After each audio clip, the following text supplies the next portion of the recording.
السلام علیکم دوستانو امید ساتم ټول بخیر. نن به مونږ تاسو ته د یو داسې قوم باره کې خبره کوو کوم چې د ترکی کوچیان دي او خانه بدوش دي. هغه قوم نامه ده یاقوت.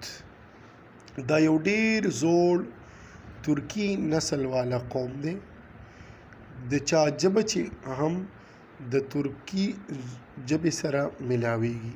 ډېرې خبرې هغوی د ترکی ژبې سره یو شان وي.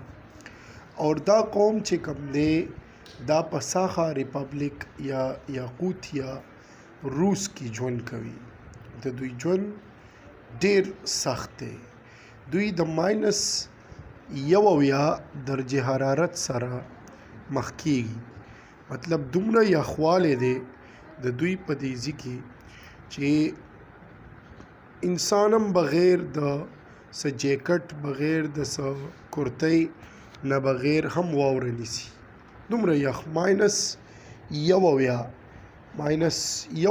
ډېر زیات درون درجه حرارت دی. دوی خلک چې کوم دي دا په تیر شوي زمانه کې به دوی ته به نیم خانه بدوش ویلي. اور د دوی ژوند چې کوم دی هغه په اسپو، غواګانو او اخکرونو والا اوسیګانو سره باندې انحصار کوي. د دوی ژوند په هغې باندې راټول دی او هغوی خپل ژوند کې د دغه څیزونو نه استفاده کوي، فایدې ترې اخلي. د دوی قوم چې کوم دی دوی د -1 درجه حرارت په ژوند کې دې سره مخ کیږي او د دې نه بچ کېدو دپاره د ډېر یخ د بچ کېدو دپاره دوی د وړۍ نه جوړې کرتې اچوي. او د دوی رسم و رواجونه مذهبونه هم خپل چې کوم د مذهب رسومات دي هغه هم ادا کوي. اور دا تقریبا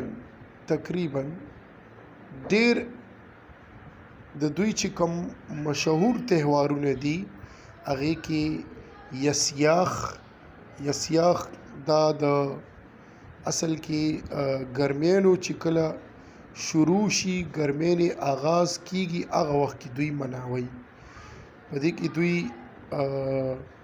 د شودو نه جوړ شوي چې کوم شراب دي هغه څکي او خپل روایتي خپل قومي خپل رواجي ډانسونه هم کوي.